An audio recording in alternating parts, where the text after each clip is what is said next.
गीता के अलग अलग तरह के इंटरप्रिटेशन, उनका संकलन प्रधानमंत्री नरेंद्र मोदी इस वक्त मौजूद हैं। आइए सुने क्या कह रहे हैं वो इसके विमोचन के पहले। और उनके हर प्रयास को आदरपूर्वक नमन करता हूं और उनको मैं बहुत बहुत बधाई देता हूं। आपने ज्ञान का इतना बड़ा कोष आज के युवाओं और आने वाली पीढ़ियों के लिए सुलभ करने का एक बहुत ही महान काम किया है। मैं डॉक्टर करण सिंह जी का भी विशेष रूप से अभिनंदन करता हूं, जिनके मार्गदर्शन में ये कार्य सिद्ध हुआ है।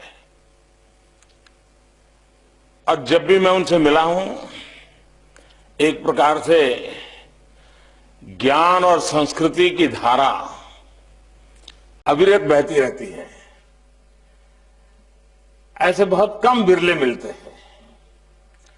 और आज ये भी बहुत शुभ अवसर है कि कर्ण सिंह जी का जन्मदिवस भी है और 90 साल की एक प्रकार से उनकी एक सांस्कृतिक यात्रा है। तो मैं उनका हृदय से अभिनंदन करता हूं।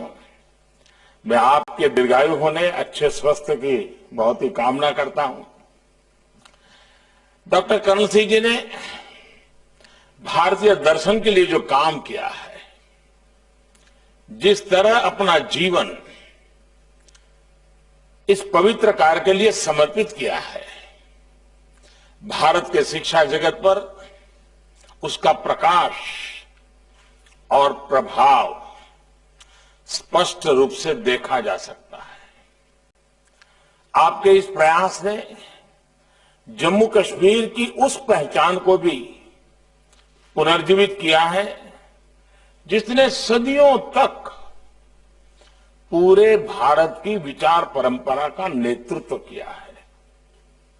कश्मीर के भट्ट भास्कर, अभिनव गुप्त, आनंदवर्धन, अनगिनत विद्वान, जिन्होंने गीता के रहस्यों को हमारे लिए उजागर किया। आज वो महान परंपरा एक बार फिर देश के संस्कृति को समृद्ध करने के लिए तैयार हो रही है। ये कश्मीर के साथ साथ पूरे देश के लिए भी गर्व का विषय है। साथियों, किसी एक ग्रंथ के हर श्लोक पर ये अलग अलग व्याख्याएं, इतने मनीषियों की अभिव्यक्ति, ये गीता की उस गहराई का प्रतीक है जिस पर हजारों विद्वानों ने अपना पूरा जीवन दिया है। ये भारत की उस वैचारिक स्वतंत्रता और सहिष्णुता का भी प्रतीक है, जो हर व्यक्ति को अपना दृष्टिकोण, अपने विचार रखने के लिए प्रेरित करती है। किसी के लिए गीता ज्ञान का ग्रंथ है, किसी के लिए सांख्य का शास्त्र है, किसी के लिए योग सूत्र है, तो किसी के लिए कर्म का पाठ है। और मैं जब गीता को देखता हूं तो मेरे लिए ये उस विश्वास के विश्व रूप समान है जिसका दर्शन हमें 11वें अध्याय में होता है। मम देहे गुड़ाकेश यच्च अन्नत दृष्टमो इच्छसी, अर्थात मुझ में जो कुछ भी देखना चाहो देख सकते हो। हर विचार, हर शक्ति के दर्शन कर सकते हो। साथियों, गीता के विश्व रूप ने महाभारत से लेकर आजादी की लड़ाई तक हर कालखंड में हमारे राष्ट्र का पथ प्रदर्शन किया है।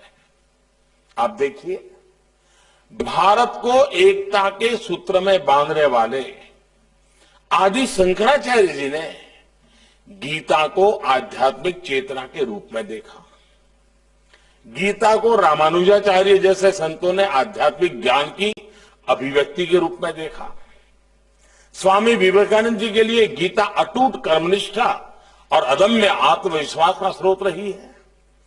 गीता श्री अरबिंदो के लिए तो ज्ञान और मानवता की साक्षात अवतार थी। गीता महात्मा गांधी की कठिन से कठिन समय में पथ प्रदर्शक रही है। लोक कल्याण मार्ग पर 21 वॉल्यूम्स गीता से जुड़े हुए और साथ में वो जो ओरिजिनल मैन्यूस्क्रिप्ट्स हैं, पांडुलिपियां, उनके समेत ये जो वॉल्यूम्स हैं उनको रिलीज करने के दौरान प्रधानमंत्री नरेंद्र मोदी गीता पर अपने विचार रखते हुए फिक्र आपकी, सोमवार से शुक्रवार रात 9 बजे सिर्फ TV9 भारतवर्ष पर।